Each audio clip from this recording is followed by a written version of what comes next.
Así inicia Es Noticia, Noticia en Profundidad. Qué placer estar con ustedes. Soy Tatiana Pérez y les saludo desde nuestra sede central en Caracas, en Venezuela. A partir de este momento tenemos un programa especial. Un tema, un país dedicado a Venezuela, 3 aristas, las revisamos en titulares. La primera de ellas, la agresión a Venezuela continúa este martes de nuevo con el intento de revivir un viejo tratado que tiene en su haber una triste historia para la región. Hablamos del TIAR. En esta convulsa América Latina, ¿por qué Venezuela? Profundizamos en ello.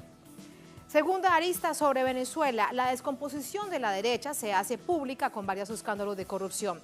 Un diputado prende el ventilador por el robo de los fondos de la supuesta ayuda humanitaria que a principio de año entraría a Venezuela y no hay cómo detenerlo. De allí que nos preguntamos hoy por hoy, ¿qué derecha tenemos aquí en América Latina? Vamos a profundizar en ello. Tercera arista de Venezuela, la desestabilización y golpes de Estado tienen como avanzada a los medios corporativos. Esto no es nuevo, esto lo sabemos, sin embargo el asunto es hacia dónde ir en la batalla de ideas. Desde Caracas se hacen propuestas en el marco del Congreso Internacional de Comunicación. Son 3 aristas que vamos a analizar con 2 expertos en los distintos temas de América Latina. Ya voy a contarles de quiénes se trata. Es un placer para mí poder compartir con ellos este espacio. Así comenzamos. Bienvenidos, bienvenidas.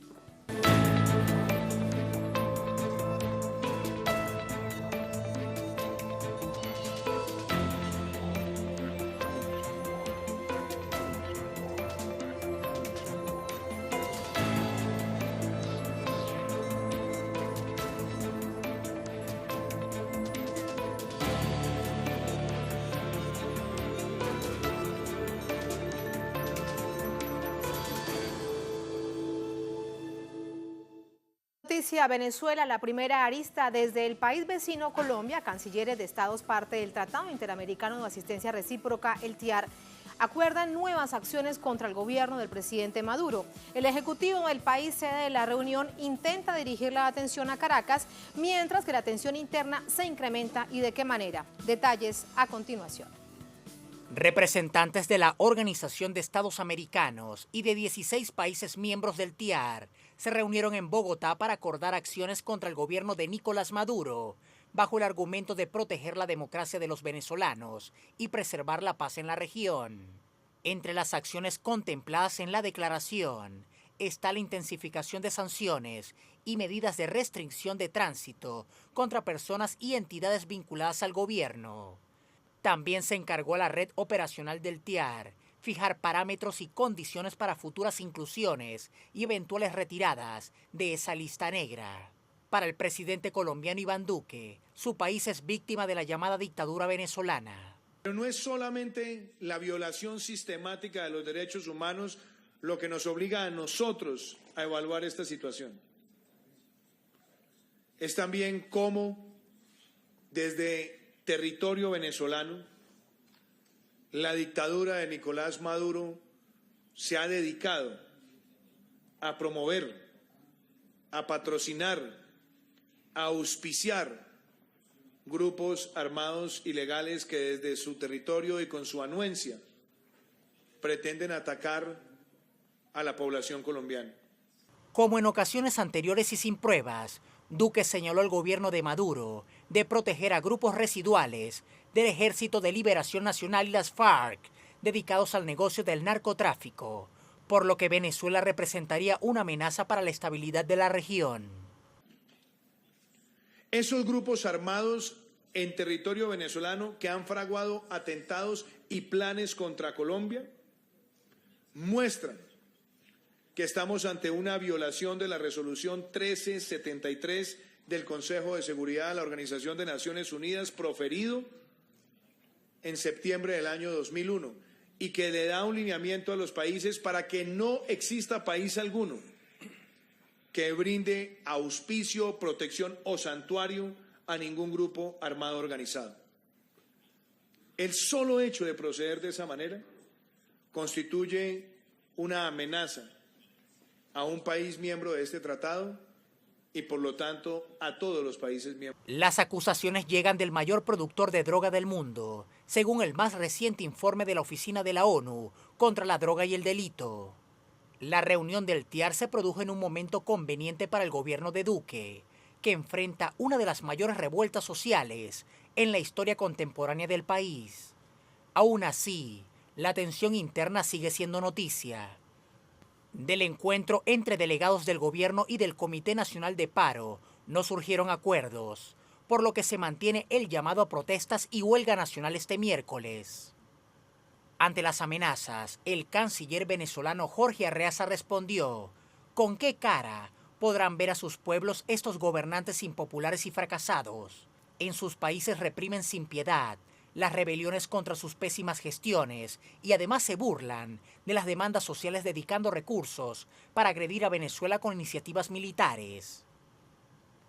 Entre tanto, delegados de más de 35 países que participan en el Congreso Internacional de la Comunicación en Caracas emitieron una declaración oficial que repudia la pretensión de reactivar el TIAR como vía de agresión a los pueblos que no se subordinan a los intereses de Estados Unidos. El mecanismo del Tratado Interamericano de Asistencia Recíproca es un acuerdo firmado en Brasil en 1947 para la defensa mutua entre los países miembros de la OEA. La primera vez que trató de aplicarse fue en Argentina, en el contexto de la Guerra de las Malvinas. En ese entonces, Estados Unidos no dudó en traicionar a Argentina para alinearse con Reino Unido. La reincorporación de Venezuela al TIAR fue impulsada en septiembre pasado por la Asamblea Nacional en desacato y cuyos dictámenes son nulos. Desde 2012 no forman parte del pacto y aunado a ello, este año dejó de ser miembro de la OEA. Los gobiernos que hoy atacan a Venezuela son los mismos que en casa no han podido calmar la protesta social. Ahí están las tres aristas que le proponemos en este programa de noticias sobre Venezuela. Cada una de ellas vamos a profundizarlas. ¿Y con quiénes? Con Atilio Borón, politólogo, escritor, sociólogo argentino, doctor en Ciencias Políticas por la Universidad de Harvard, Premio Libertador al Pensamiento Crítico 2012. Profesor, qué placer. Gracias por acompañarnos. No, por favor, un gusto. Placer. Muchas gracias por acompañarnos. Gracias. Fernando Buenabad, filósofo, escritor mexicano, especialista en filosofía política de la comunicación, ambos miembros de la red de intelectuales y artistas en defensa de la humanidad. Profesor Buenabad, qué placer. Y gracias, es siempre. Gracias a ambos por acompañarnos. Un verdadero placer poder compartir con ustedes esta hora. Muchas gracias. Bien. Si les parece, entremos en materia. Los vi a ustedes muy atentos revisando la información acerca del TIAR. ¿Cuál es la visión que ustedes tienen de este mecanismo que para América Latina solo trae malos momentos? Si revisamos Argentina, por ejemplo. Bueno, en el caso argentino, claramente el TIAR no se aplicó cuando Gran Bretaña le declara la guerra a la Argentina, inicia la operación Recuperación de las Malvinas, ¿verdad? Y se invocó el TIAR exactamente esperando que Estados Unidos respetara ese tratado, y lo que hizo Estados Unidos fue simplemente hacerlo a un lado. Se alineó con Gran Bretaña para perpetuar la ocupación colonial de las Islas Malvinas, que ya van a cumplir prácticamente 2 siglos, de manera tal que el TIAR es un instrumento que Estados Unidos usa a su antojo cuando le conviene y cuando no le conviene. Lo había archivado a partir de 1982, cuando la guerra de las Malvinas, y ahora lo han resucitado en un vano intento para utilizarlo para atacar, crear las condiciones, si ustedes quieren, diplomáticas o políticas, para lanzar una nueva ofensiva en contra de la República Bolivariana de Venezuela. Pero no tiene más entidad que esa. Además lo estamos viendo en las imágenes. De hecho, una parte importante, no recuerdo el número exacto, pero aproximadamente la tercera parte de los miembros de la OEA no están en el TIAR. O sea que esto es realmente una iniciativa que no creo yo que vaya a tener mucho más efecto que lo que puede tener una operación propagandística, nada más. Lo que se estaría buscando, profesor, y desde la comunicación es un titular para desviar la atención ante los intentos del gobierno por frenar la movilización social, me refiero a Colombia. Y no tengo ninguna duda de que esto, si no fuese en algún sentido tan calumnioso y tan humillante y tan enfurecedor, ¿no? por la actitud tan bravucona, ¿no? de estas actitudes, sería ridículo, realmente sería un mal chiste, ¿no? Y yo creo que justamente si analizásemos la impronta de cada uno de estos presidentes que están ahí reunidos, y si revisásemos su vínculo con los pueblos, si pudiéramos mirar en un mapa, una tomografía computada del currículum de cada uno, Lo que tendríamos es, la verdad, el desastre de la política en este continente, reunida ahí solo por fines de obediencia servil a la Casa Blanca, ¿no? A mí me parece que justo lo que tendríamos que revisar de esta circunstancia es ¿por qué contra Venezuela y de qué manera Venezuela hoy tiene en más de un sentido los anticuerpos suficientes para contrarrestar esta situación, porque casualmente en estos días y a estas horas la expresión solidaria de todo el mundo con Venezuela manifiesta una fuerza verdaderamente en oposición a todo esto. Creo que sí, es una cortina de humo, es un efecto distractor, al que no por eso dejaremos de analizar con seriedad, ¿no? Sin duda. Y allí va además el tema del análisis, la peligrosidad que realmente revista. Hay una resolución, parte de ella dice: instruir a las autoridades competentes que apliquen de conformidad con las legislaciones nacionales y las obligaciones internacionales correspondientes medidas de restricción de ingreso y tránsito en los territorios de los estados partes del TIAR de personas incluidas en la lista consolidada referida en el numeral 1 de la presente resolución. Aquí incluyen al presidente, al tren ministerial y a otro grupo de personas, entre ellas familiares también del tren ministerial y líderes reconocidos de la Revolución Bolivariana. ¿Esto es peligroso? ¿Cómo lo ves? Más que peligroso, yo diría que es molesto, ¿verdad? Porque no creo yo que algún alto funcionario, el presidente Maduro o algún alto funcionario del gobierno venezolano tenga intenciones de ir a visitar al presidente de Honduras, que es un narcotraficante reconocido, o al presidente Iván Duque, digamos que es conocido en los ambientes como representante de una nueva tipología en el análisis político, que son los narco-paraco-presidentes, ¿verdad? O sea, no creo yo realmente que haya mucha gente en Venezuela y muchos políticos de la Revolución Bolivariana que tengan interés en visitar esa clase de gente.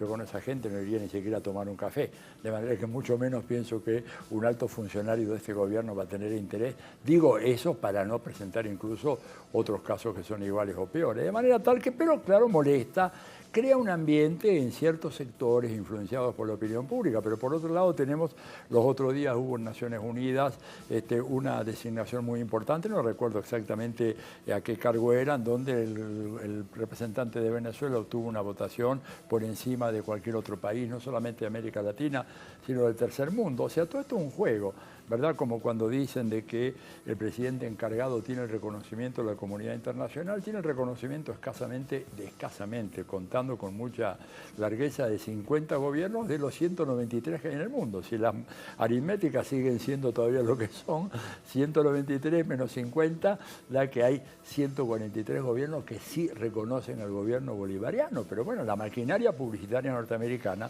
realmente es impresionante y puede crear este falso consenso, pero fíjate, Tatiana, que este falso consenso no impida de que todos estos gobiernos se le estén viniendo abajo.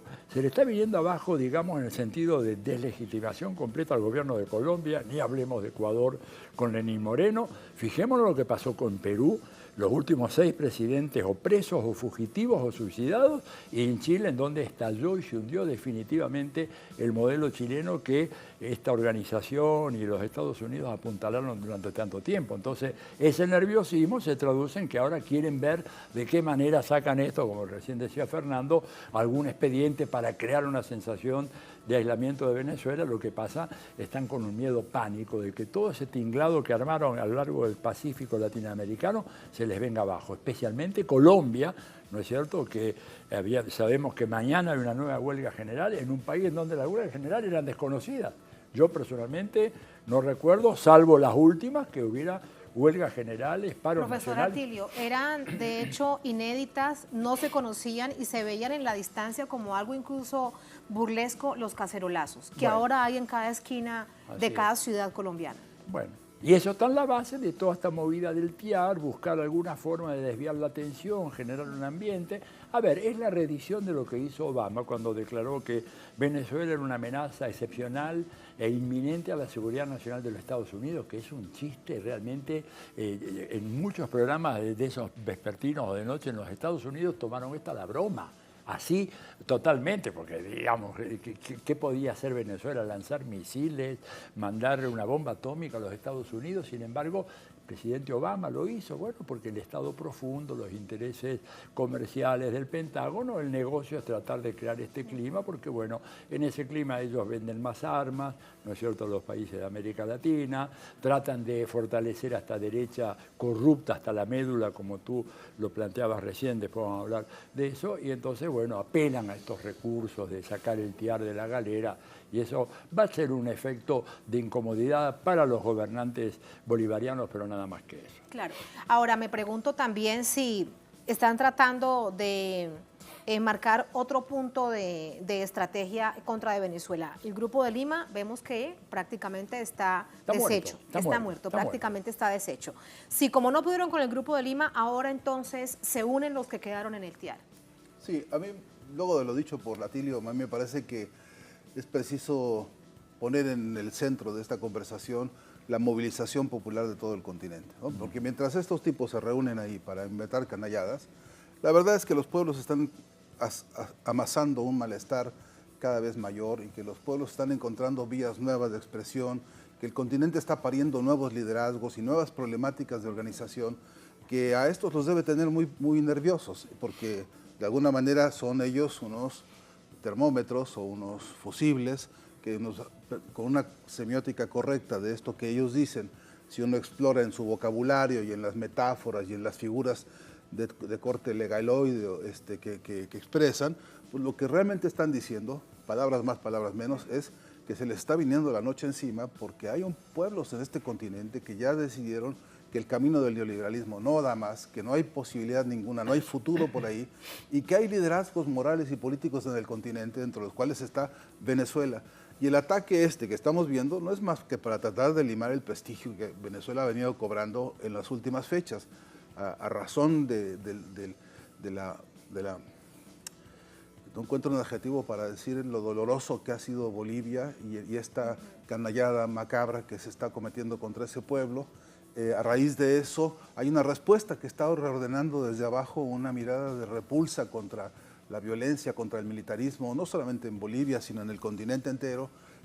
Y entonces creo que la figura de Venezuela se agiganta. A mí me parece que esta reunión acusa la urgencia de ellos por golpear, ensuciar, lastimar, depreciar como puedan la autoridad moral que están cobrando el presidente Maduro y el tren gubernamental, más la familia de ellos, donde hay muchos revolucionarios de mucho prestigio. De modo que creo que para tener una visión correcta y no hacerles el caldo gordo a estos, sobreevaluando su reunión donde pues las conclusiones que tendrán serán la nada misma. ¿Qué podrán hacer? ¿Qué podrán indicar? Vamos a invadir a Venezuela ahora mismo, nos vamos a meter, y ayer escuché decir con mucha claridad al compañero Diosdado Cabello, bueno, si entran, más que preocuparse por cómo entran, es cómo van a salir. ¿No? Bueno, entonces... y a esto estaría bueno recordar lo que justo ayer también dijo Mike Pompeo desde una universidad en Kentucky. Luego hay una rueda de prensa donde él dice, primero acusa a Venezuela y a Cuba de estar detrás de las movilizaciones continentales, es decir, plantean que Venezuela está aislada, pero luego le dan superpoderes al presidente Maduro para movilizar todo un continente. Y segundo, dicen que aunque se mantiene sobre la mesa la posibilidad de una intervención militar, ya no lo contemplan realmente. Pues de alguna manera entonces resulta una contradicción con respecto al TIAR. Me pregunto, porque si el fondo del asunto sería eso. Usted mire la contradicción que ellos tienen adentro de su propio país, ¿no? Es un presidente que está sometido hoy mismo a un juicio político, donde eso ya por sí mismo es un indicador de desastre en el campo de la política norteamericana. Sabe perfectamente Trump que su única salvación es el bloque de senadores que ya dijeron, presenten lo que presenten, nosotros lo defenderemos. Sí. Lo único que se ve como posibilidad es que ese bloque se fisure, ¿no? Y ese bloque se puede fisurar, claro, porque se fisuran con dinero. Y la gracia del asunto es ver quién me ofrece la mayor cantidad de plata para ver para dónde se van. Son todos mercenarios. Ahora, en esa circunstancia, lo que el pueblo norteamericano está viendo y viviendo ahí indica, a mi entender, la necesidad de un diagnóstico más puntual. Hoy hemos tenido visitantes, compañeros, de Estados Unidos acá en Venezuela, que nos han presentado un diagnóstico que nada tiene que ver con esta payasada de la Casa Blanca y todo este triunfalismo de que vamos a invadir, vamos a ver si logran por lo menos salir de su propia coyuntura. Y tienen unos meses en los que se les va a agudizar la problemática. Y mientras tanto, insisto en esto, perdóname usted, lo monotemático, el continente está levantado. Hay que hacer la adición mental de que mientras tanto ocurre eso ahí, son millones y millones y millones de seres latinoamericanos que hoy están en efervescencia de malestar, que está construyendo una dirección de salida y estamos en esa tensión. A ellos debe estarles preocupando mucho eso. Y ustedes nos hablaban de los pueblos. Precisamente durante esta jornada, nuestro corresponsal André Vieira acompañó una movilización multitudinaria acompañando al gobierno como pueblo en contra del TIAR. Vamos a ver qué nos cuenta André con respecto a ello. André, ¿cómo estás? Muy buenas noches. ¿Qué te decía la gente? ¿Cuáles son los testimonios que te encontraste? Saludos a ti, Tatiana, saludos a nuestros invitados. Multitudinária y muy feliz una marcha, Tatiana, de hoy justamente para rechazar esta reunión que, como muy bien ya explicaban nuestros invitados, están de acuerdo que esto es una cortina de humo porque no es posible intervenir en este país, un país que se consolidó desde el punto de vista democrático con una unión cívico-militar, Tatiana, y ahí las personas que estaban marchando en el día de hoy son justamente personas que están convictas de que deben seguir en las calles, en las movilizaciones para defender más que un gobierno, más que un ideal, pero la soberanía de este pueblo, la soberanía de Venezuela y que justamente atiende a la convocatoria por parte del gobierno bolivariano que reafirma que Venezuela ya no quiere más volver a ser sumiso a los intereses de los Estados Unidos y tampoco de estos países aliados. Ahí también, Tatiana, esas personas estaban rechazando y se preguntaban cómo es posible que un país como Chile, un país como Colombia, busquen ahora intervenir contra Venezuela, intervenir en Venezuela justamente presidentes de estos países que no consiguen resolver sus problemas domésticos, problemas que van más allá de la cuestión de la democracia en estos países, que es muy cuestionada, pero personas que piden, por ejemplo, paz en estos países, que piden una nueva constitución, como es el caso de Chile, y son personas que son reprimidas por estar justamente buscando de forma democrática en las calles un cambio en sus países. O sea que son las personas aquí de Venezuela, están muy pendientes de lo que está pasando en los otros países, pero reafirman sobre todo la autodeterminación de los pueblos y reafirman que aquí en Venezuela el pueblo estará junto al gobierno del presidente Nicolás Maduro en las calles para defender su soberanía. Nosotros hablamos con algunas de esas personas, Tatiana, testimonios muy importantes. Vamos a escuchar ahora lo que estaba hablando a estas personas, lo que nos comentaban esas personas frente a este nuevo intento de injerencia por parte de estos países. Escuchemos. Vean todas estas caras de emoción, alegría, satisfacción, humildad y honestidad. Esta es Venezuela. No es guerra, es paz. Y queremos paz porque somos amor, somos cariño, somos voluntad y Venezuela es Venezuela y Venezuela nadie la interviene. Con nosotros al frente nadie viene a Venezuela. Que vengan, pero a darnos un abrazo como nosotros lo hacemos con nuestros países. Cada quien a su país.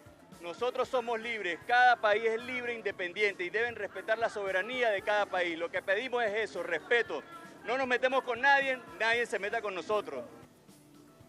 Tatiana, y recordemos que ese TIAR, Venezuela ya no hace parte del TIAR desde 2012, cuando un conjunto de países decidió salir de este mecanismo viejo de intervención en los países, y tampoco recordemos también, Tatiana, que la Asamblea Nacional aquí de Venezuela está en desacato y fue justamente esta que ha propuesto el retorno de Venezuela a este TIAR, lo que es una acción que no tiene validad una vez que la Asamblea está justamente en desacato y no tiene validad sus decisiones. Asimismo, en el acto de hoy, Tatiana, además de los venezolanos, también Venezuela recibió el apoyo de comunicadores y comunicadoras de más de 40 países que están reunidos aquí para el Congreso Internacional de Comunicación, que termina mañana, y en el día de hoy también entregó una carta rechazando desde estos pueblos del mundo que están reunidos aquí en Venezuela, rechazando esta actitud injerencista de estos países y reafirmando una vez más la soberanía y la autodeterminación de los pueblos, Tatiana.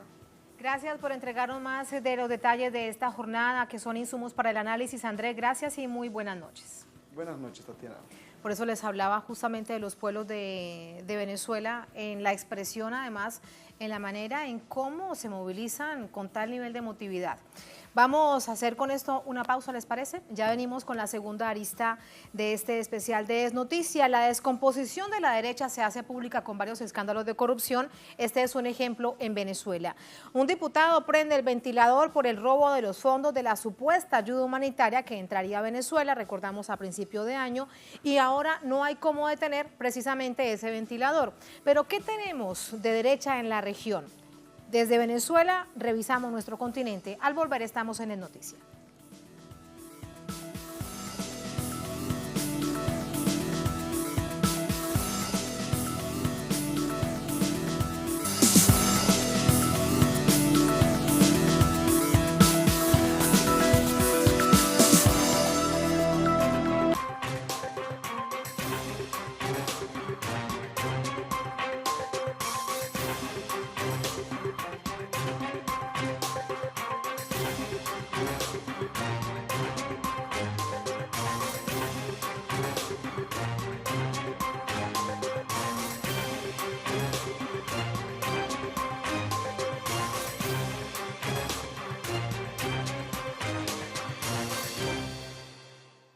En Noticia Venezuela, la segunda arista, escándalo de corrupción en la oposición venezolana. Funcionarios de Juan Guaidó, el autoproclamado, gastan, esa es parte del escándalo, en prostitución y bebidas alcohólicas, fondos destinados a la supuesta ayuda humanitaria. Detalles a continuación.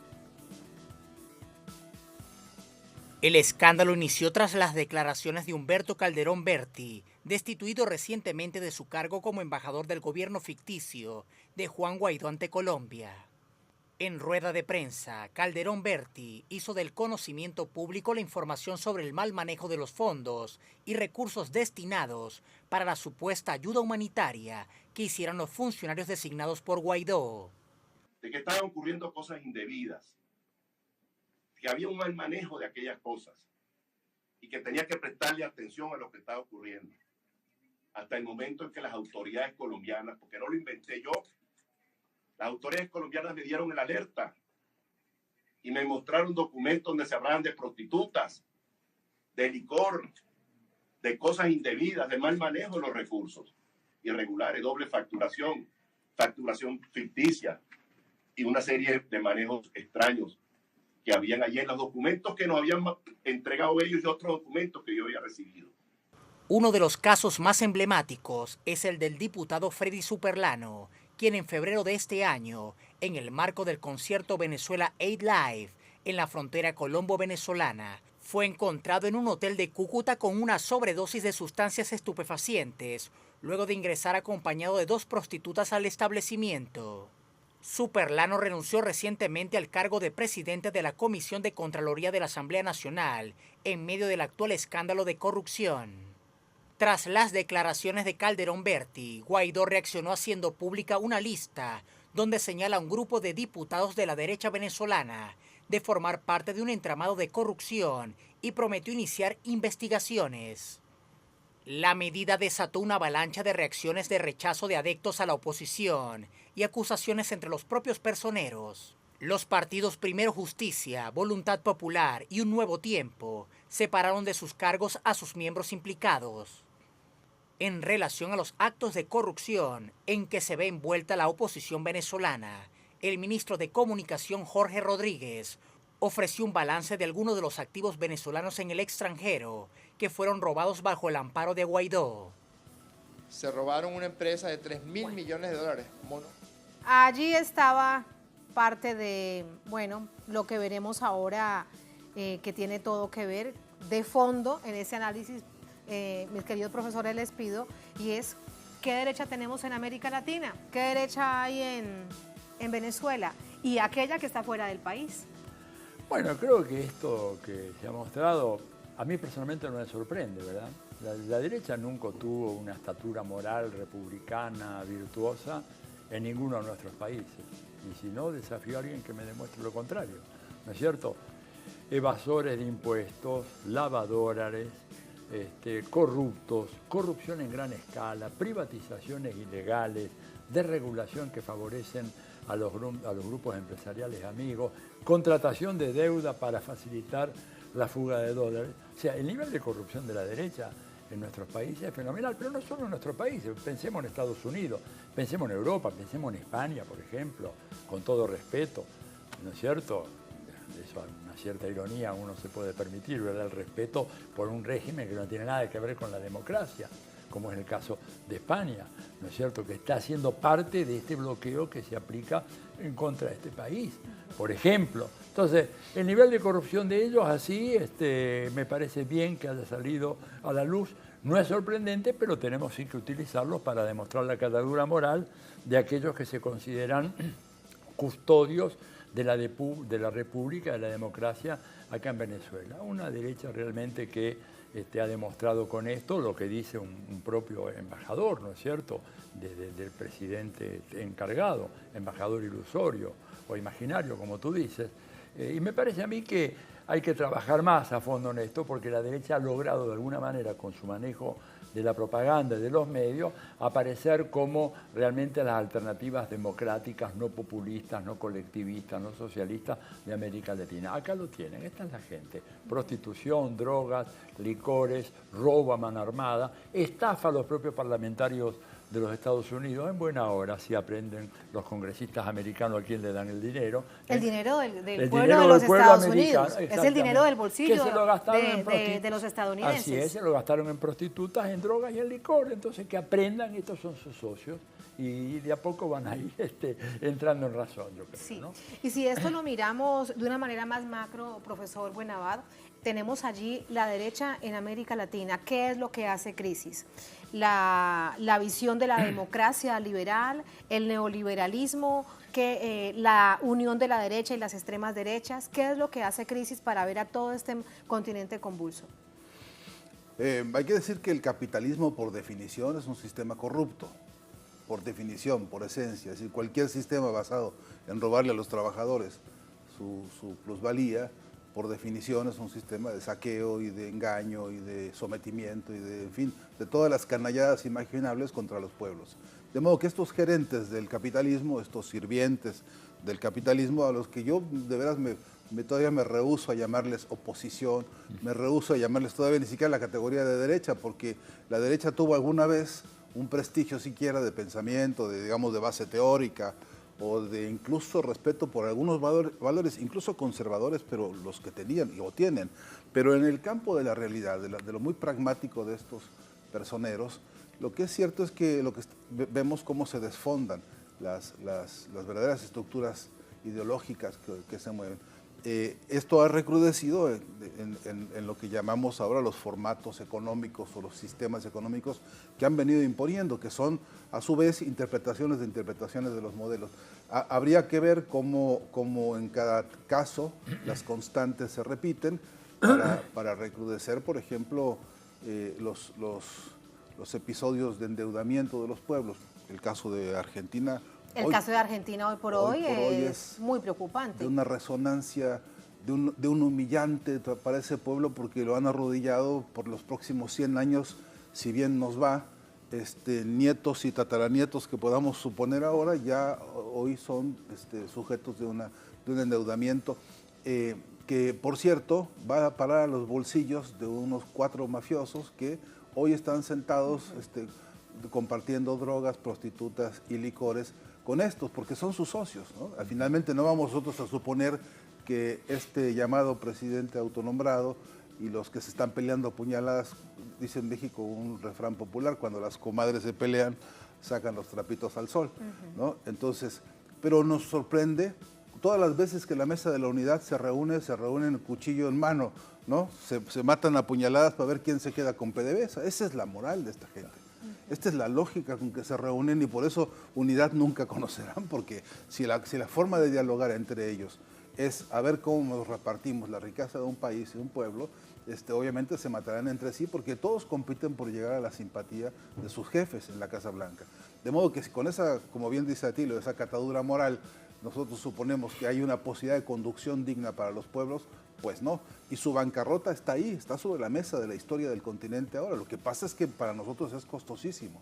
Lo que pasa es que el tiempo que nos toma a nosotros contener esta degradación y esta brutalidad con que estos tipos atacan a los pueblos, nos toma tiempo, y a veces nos toma tiempo esclarecerlo. Después hablaremos un poquito de los aparatos mediáticos para confundir, para engañar, para esconderlo, pero que quede claro, toda esta payasada de estos muchachos contratados para que se emborrachen, para que trafiquen en la prostitución y en las drogas, etcétera, todo esto es para atacar el salario de la clase trabajadora. Todo esto tiene como objetivo una especie de descarada y enfermiza reforma laboral, le llaman ellos así elegantemente, que no es más que un plan depredador de un continente. No hay, nada nos sorprende, todo lo dicho se ha recontradicho 1000 veces. Lo que estamos viendo ahora son escenarios que siguen indignándonos, que siguen siendo ofensivos por lo Y tal vez, por lo profesor, grosero. los escenarios absolutamente reales para aquellos que tenían dudas o aquellos que no creían, ¿no? Sí, aunque debo decirle, no nos engañemos, habrá algunos que aún teniendo palmariamente las evidencias de la degradación de estos tipos, seguirán buscando la manera de no aceptarlo, ¿no? Sí, bueno, allí hay dos cosas sobre las que quiero consultarte. Por ejemplo, el caso de Argentina. Ese es el ejemplo de la derecha, pero hubo un alto porcentaje que votó por Macri en esta segunda vuelta electoral. Así que también hay algo más que se debe entender. Bueno, pero es que estamos hablando de gente que ha venido gobernando estos países desde hace 200 años. Entonces es evidente que han logrado construir una base social, un cierto discurso, una aceptación de su predominio como si fuera lo más natural del mundo, concebidos como los grupos que deben gobernar, ¿no es cierto?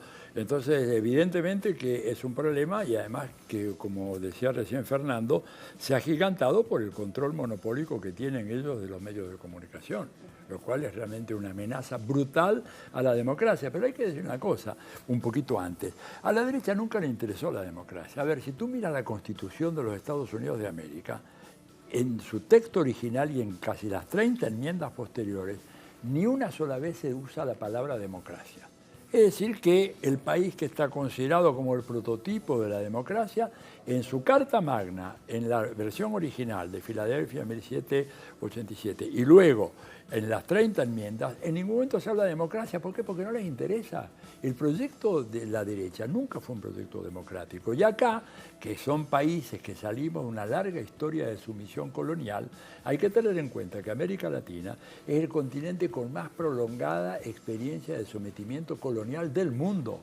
Ningún país africano, ningún país asiático ha sufrido como nosotros, y sobre todo los países del Caribe, sobre todo Cuba y Puerto Rico, 4 siglos de sometimiento colonial, los demás 3 siglos, y esto genera una mentalidad conservadora de sumisión al imperio, de respeto a los colonizadores, ¿verdad? Y por supuesto genera toda esta cosa racial que hemos visto salir con una brutalidad increíble en estos últimos días en Bolivia. Eso solo se explica a partir de esta larga historia colonial, que fíjate que es edulcorada por un intelectual como Mario Vargas Llosa, que escribió un editorial, se lo diría, absolutamente canallesco, confirma lo que yo digo, que es un anciano esclerótico, reaccionario, monárquico, racista, peleado con los pueblos originarios, para que quede claro, anciano esclerótico, porque las cosas que ha escrito en el último editorial del País, realmente, si hubiera justicia en este mundo, hay que llevarlo a la cárcel por difamación,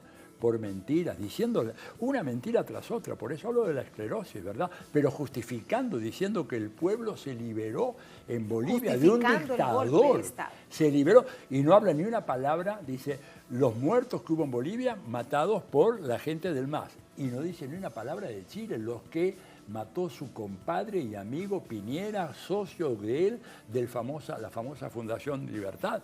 ¿Te das cuenta? Bueno, esa es la derecha. Eso es lo que quieren gobernar. ¿Cómo le vamos a dejar gobernar a esa gente? Todo lo contrario, tenemos realmente que armar un frente muy, muy amplio para impedir que esa gente vuelva a gobernar. Y no van a volver a gobernar. Y yo digo una cosa, los crímenes que están cometiendo hoy en Bolivia los van a pagar. La señora Áñez, si está viendo Telesur, se lo recomiendo, señora, porque va a aprender mucho. Usted y este otro bandido que es su ministro del Interior, que tiene una libretita para salir a perseguir, Murillo, ¿no es cierto? Y Calimán también. Y Calimán también. Y Calimán también, inspirándose en la libreta de Pablo Escobar, el capo de la mafia de narcotráfico en Colombia. Decía, tengo la misma libretita. Esa gente va a terminar todo preso. Así que aprovechen los meses que tienen ahora de gobierno, después van a ir a la cárcel. Seguro, se acabó esa impunidad que logró tener la derecha durante mucho tiempo. Miren lo que pasó en la Argentina con los militares del llamado proceso militar, de la dictadura genocida. Les va a pasar lo mismo. Y allá en Colombia se están poniendo los paños antes de tiempo porque les va a pasar lo mismo, porque los asesinatos seriales que ordena el gobierno de Colombia a razón de 1 cada 2 o 3 días no van a quedar impunes. Colombia se despertó igual que Chile, esa gente va a tener que pagar y por eso el nerviosismo de Washington y los lacayos de Washington acá. A propósito de Bolivia, profesor Buenavad, y para seguir entendiendo lo que sucede con la derecha cuando nos preguntamos si todo este modelo de las derechas ha fracasado, es que en Bolivia estaba yendo todo tan bien que tuvieron que buscar a través de distintas estrategias romper con el gobierno del presidente Evo Morales para ellos ahora estar en el poder.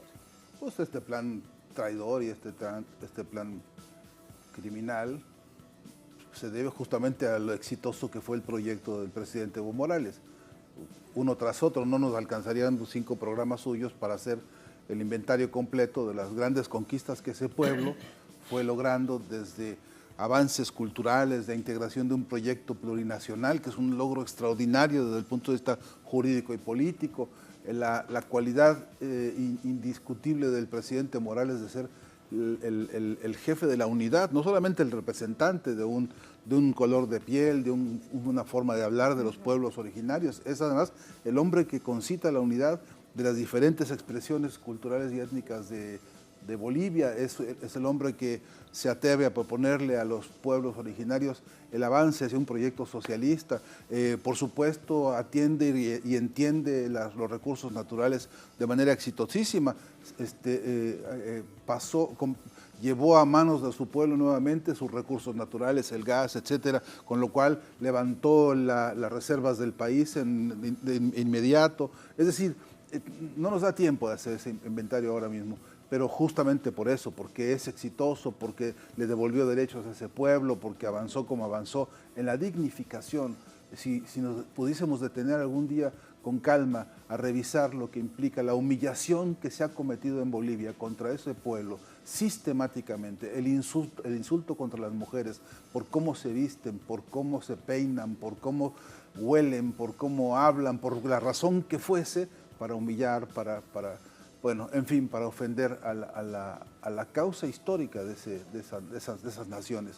De modo que si lograron dignificarse, si pudimos ver alguna vez a las diputadas, estas que son por sí mismas un poema en la Cámara, ¿no?, discutiendo, sí, proponiendo, si pudiésemos poner la atención sensible y humana y humanista sobre las mujeres reporteras, por ejemplo, de la televisión boliviana, que con su sombrero, con su actitud, con su ropa, es decir, nos enseñaron a entender hasta otra identidad de la forma de enterarnos de la vida misma de ellos. Sí. Todo eso lo odia la burguesía boliviana, todo eso, esa burguesía que ha centrado en su propio ser y corazón nuevo forma de nazifascismo eclesiástico, ¿no? Ahora encontró la coyuntura para, de manera brutal, sin siquiera permitir que ese presidente completara su periodo como debió haber sido, arremetieron de esta manera terrible. Sí. Le agrego una cosita pequeña, y además no olvidándonos de que Evo Morales ganó las elecciones. Así es. Ganó claro. por más de 10 puntos. Ganó en la primera vuelta por más de 10 puntos. Por más de 10 puntos. Además, esto se les olvidó a los medios de comunicación en Bolivia. Certificado por lo que es el mejor departamento de ciencia política de Estados Unidos, que se dedica a estudios electorales, que está en la Universidad de Michigan. Hicieron un informe de 36 páginas demostrando que ahí hubo algunas irregularidades equivalentes al 0,21% de las mesas electorales. Entonces, ¿qué dicen? Este es lo que es normalmente en los Estados Unidos. Encontramos que más o menos en Estados Unidos, entre el 0,15, 0,20, 0,25 de las mesas hay problemas de transmisión de datos.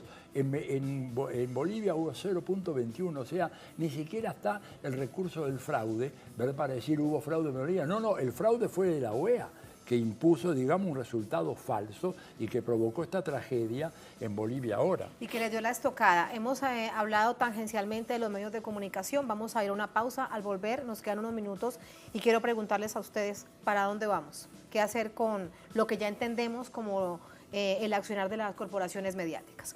Así nos vamos entonces a una pausa. Al volver con la tercera arista sobre Venezuela, la desestabilización y los golpes de Estado tienen como avanzada a los medios corporativos, a los medios hegemónicos. Esto no es nuevo, está el diagnóstico, el asunto es hacia dónde ir en la batalla de ideas. Tenemos más análisis al volver, sigan con nosotros.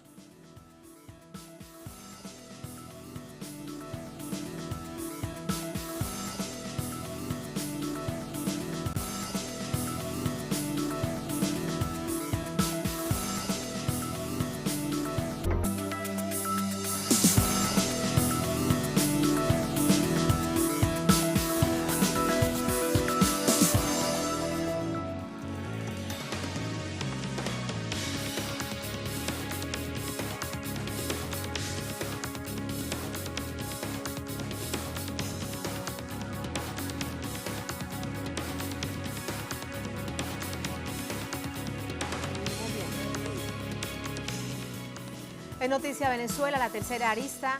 En esta jornada, América Latina en disputa está allí presente con corporaciones mediáticas que juegan un papel fundamental. Son la avanzada para desestabilizar o dar un golpe de Estado, lo hemos visto en el caso reciente, muy reciente de Bolivia. ¿Qué hacer entonces para contrarrestarlo? Vamos a revisar esto que se discute en Caracas durante estos días.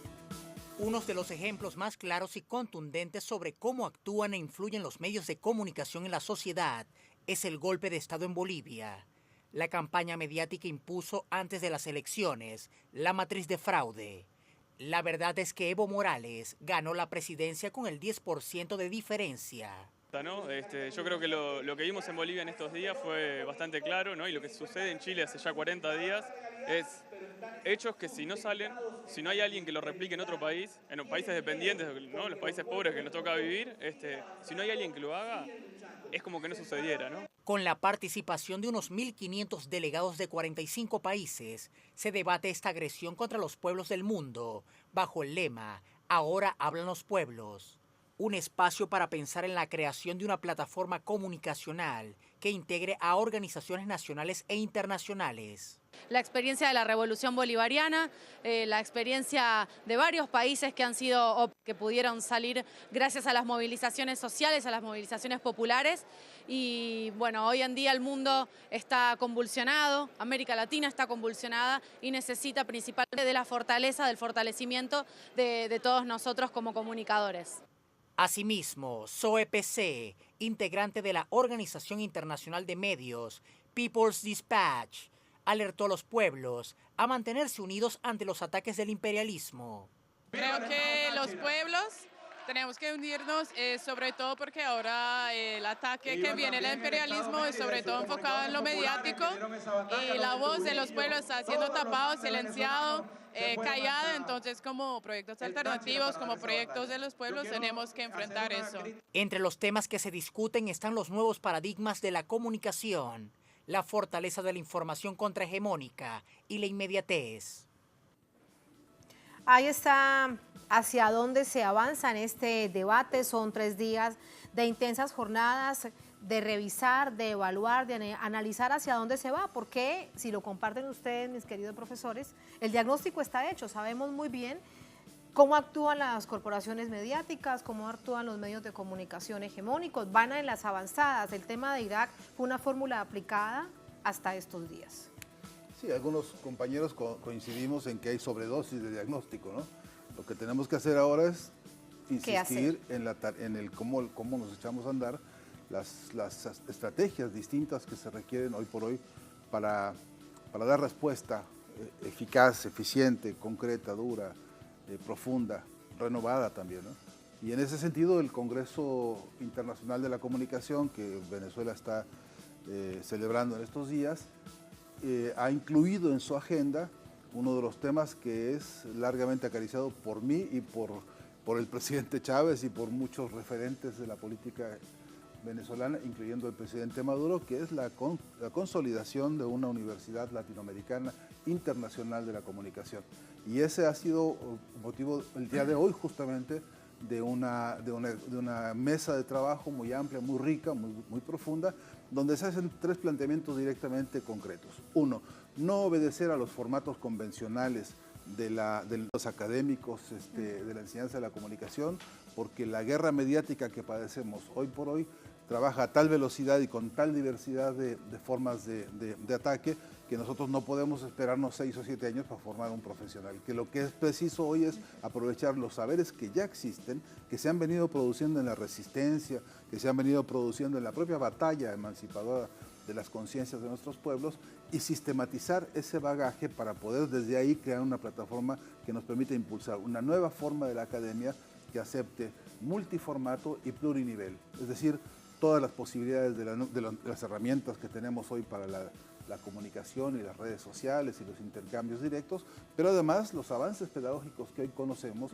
para poder crear materiales didácticos, para poder crear lecturas más eficientes, más breves, más concretas, pero más profundas. Pero esto es una gran noticia, profesor. Es una gran noticia. Es la concreción, entonces. Estamos celebrando esta magnífica noticia que es, bueno, una apuesta extraordinaria del presidente Nicolás Maduro, que ha ofrecido una vez más la hospitalidad de Venezuela para que estemos 130 países aquí reunidos discutiendo los nuevos caminos de la comunicación emancipadora, porque no puede ser que sigamos siendo rehenes ni en lo material ni en lo subjetivo de esta ofensiva que se vive. Y por cierto que uno de los objetivos concretos ya sobre la mesa y que ya se están abrazando como compromisos concretos es que nace una red continental de comunicación donde todos los asistentes, que son representantes a su vez de medios cada uno, reproducirán el proyecto de lo que llamamos la fábrica de contenidos, que va a trabajar con la Universidad de la Comunicación y va a empezar a proyectar el desarrollo de los grandes importantes temas de nuestros pueblos. ¿Cuáles son? Muy fácil, las luchas de los pueblos. Ese va a ser el pensum, ¿no? Ese va a ser la currícula fundamental. Vamos a obtener de esa lucha las temáticas fundamentales de esas luchas, los temas centrales, y luego vamos a tener como condición metodológica que todo lo que se trabaje temáticamente conduzca a la organización y a la unidad, para 2 objetivos concretos. Y en esto es enamorador el proyecto, porque se trata de que la comunicación esta vez sirva para enriquecer el concepto de diálogo y por tanto el concepto de paz. Esas 2 ecuaciones ahora con este proyecto académico y con la profundidad de la investigación y de todos los magníficos representantes académicos que están reunidos hoy aquí también, va a ser una realidad que la promesa concreta de los organizadores es que en los primeros 3 meses del próximo año está consolidada la fase organizativa básica y que en los siguientes trimestres empezaremos a avanzar ya con lo que es central, la producción de la creación de productos comunicacionales de nuevo género, ¿no? Eso resulta fundamental y esperanzador. Y cuando hablas de pasar, y recuerdo entre otras cosas como colombiana, la gran preocupación que hay desde los medios de comunicación con la visión y con la información para la guerra y no para la paz. Hay tanto que hacer, aunque pareciese en algún momento que eso era lo que teníamos por contar. Así que hay mucho por hacer. Muchísimo, y sobre todo porque si queremos realmente avanzar en los procesos de democratización en América Latina, no puede haber democracia cuando en el espacio público y comunicacional existe una terrible dictadura. Piensa tú que hoy en día 5 grandes cadenas oligopólicas internacionales producen el 85% de todas las noticias que se ven en el mundo. Y todas tienen un sesgo que va del centro derecha a la extrema derecha. No hay ninguna de esas 5 que represente una visión mínimamente progresista. Por lo tanto, es obvio que estuvo una operación de lavado de cerebros, como dice Chomsky, y que con esto de la universidad va a empezar a ser neutralizado. Incluso pensemos que acá en este país, uno de los informes que se presentó hoy, el 88% de la audiencia de este país está controlada por cadenas privadas de comunicación. Y esto menos mal que es una dictadura, ¿no? Imaginemos esto, claro, es la famosa dictadura de Maduro, el caso único que he visto, con 50 años de politólogo, en donde un gobierno tenga el 88% de la audiencia en manos privadas y en contra. Bueno, eso se va a empezar a revertir a partir de esta gran iniciativa de la Universidad de la Comunicación. Lamentablemente debo despedirlos, prometo que la próxima vez que la tendremos. Voy a pedir 2 horas de emisión de Es Noticia. Me iré a Colombia por la videoconferencia. Por la videoconferencia, es. con el lanzamiento del libro que sigues en el recorrido en Sí, América Latina. Lanzamiento del Hechicero de la Tribu, un libro amorosamente dedicado a Vargas Llosa, lo voy a presentar en Colombia por videoconferencia este viernes a las 5 de la tarde, creo que es hora de Colombia. Muchísimas gracias. Buena hora, sí. Un placer como siempre. Gracias, encantada. Tatiana. Gracias a ustedes. Muchas gracias. Hasta siempre. Quiero dejarlos a ustedes y a nuestra audiencia con algo que hoy vimos muy, muy conmovedor. Grupo de artistas de distintas áreas se reunían en Santiago en una universidad, la Universidad Academia Humanista Cristiana de Chile, para hacer de esta manera un homenaje a las cientos de víctimas de la violencia estatal de 45 días de protesta. Con eso los dejamos. Un placer como siempre. Hasta mañana.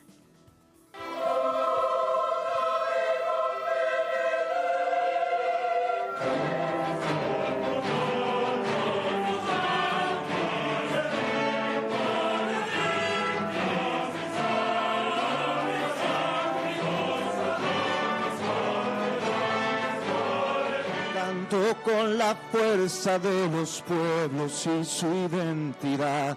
Canto desde el fuego de la lucha por la dignidad.